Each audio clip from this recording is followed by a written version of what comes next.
Everybody, listen, just quickly on a Friday afternoon, we've got some survey results in that we did with 100 different foremen and supervisors, and we asked them what was broken, what they hate about their job. And here's the things they told us. There's 8 common frustrations that came out in the surveys, that came out in the data. We'll be able to share this data, by the way, if you join us on the foreman training, if you heard about that. If not, get in touch with us and we'll tell you about it. But here's the 8 common reasons. I'm going to do this kind of short. It's a Friday afternoon. Nobody wants to stick around and watch too much.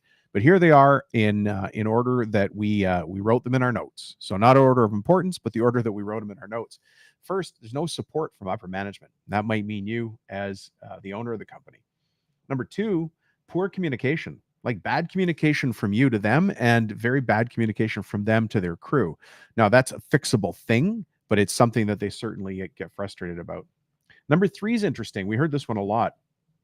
They are living in a world of constant chaos and no planning. One of the things we heard, this was a story from one of the foremen. He goes, I dread when I get to the shop because by the time I open the back door and just try to get to my workstation, which is where he's got his desk set up, he goes, I already get interrupted. There's people coming at me. It's constant chaos and no planning. And that just adds stress to the foreman or the supervisor's life. Number 4, there's too much responsibility and not enough authority. Have you created a situation here where the foreman's getting backdoored all the time? When somebody doesn't get the right answer from the foreman, they just go around and talk to you or talk to somebody else. In that case, you might have a situation where your foreman has too much responsibility for getting everything done, but not the authority to push different levers, pull different levers, and make things happen in the company. That's a fine balance, but there's going to have to be some changes made in the company. They're actually easy to make. You just have to get everybody working in the same lane, doing the same thing with a bigger picture in mind. So I say it's easy, but there's a couple steps that have to be put in place. Anyways, let me repeat that. Number 4, there's too much responsibility and not enough authority. Number 5, and this one's super common, there's no training or leadership tools given to the foreman. I mean, we train foremen. If you ever want to find out about our foreman training, this is exactly what your foreman is saying. There's no training or leadership tools. If you ever want to find out what foreman training looks like, join us, or at least find out more about it.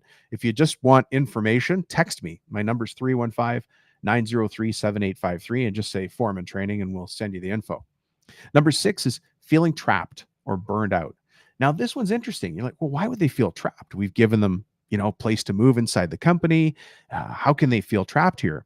Because you forgot about their kitchen table, my friend. And here's what happens at the kitchen table. They're working for you. They're doing a great job. Maybe they're a benchman. Maybe they're an installer. Doesn't matter what position they are. But you realized at some point, hey, that person's a really good worker. They show up on time. They've got a good attitude. They worry about quality. Everybody likes working with them. Let's make that person the foreman or the supervisor or the head of that department, right? Doesn't have to be on the floor. It could be the head of estimating or the chief installer, whatever you call that person. So they say, yeah, I'd love to be the foreman. I'd love to lead that part of the crew.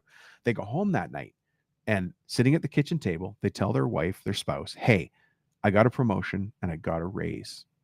And everybody's happy around the table. Oh my God, honey, you finally got recognized for all your hard work. This is great. So now the checks start coming in and they're a little bit bigger. But now you got a situation where the foreman isn't happy at work. He now has to go back to his kitchen table and say, hey, folks, listen, I'm not cutting it as a foreman in that place. I want to quit or I want to change jobs. And he has to tell his wife or spouse, look, I can't do it anymore. And that's why they feel trapped. Your foreman might be feeling trapped. And you know what? If that's the situation, they're probably not working to their best, right? And so that's why they're burned out. And that's exactly what we heard in the survey results. Number 7 kind of goes hand in hand with that. No work-life balance. It's all work, work, work. And they're overworking to try and make up for feeling behind all the time. We're setting up a situation there where it's not healthy for them and we're not getting the best out of our people and they're not able to give us their best in a safe, confident work environment. And then number 8, turnover. Turnover of the other staff and no respect from the crew. And by the way, I think that one goes back up to point number, which one was it? Number 5, no training on leadership tools. So I think number 5 reason and number 8 reason are pretty tightly connected. Anyways, listen, if you're interested in training your foreman and training your foreman on leadership skills so they run a better crew, whether it's in the field, in the office, or in the shop, let me know. Happy to help. It's what we do all the time. We have a training coming up in just a couple of weeks. So if you want to know about it, shoot me a text and just say foreman training in the text. The cell phone number, I'll tell it to you again, is 315-903-7853. Hey, listen, have a great weekend. I appreciate you checking in, and we'll talk to you soon.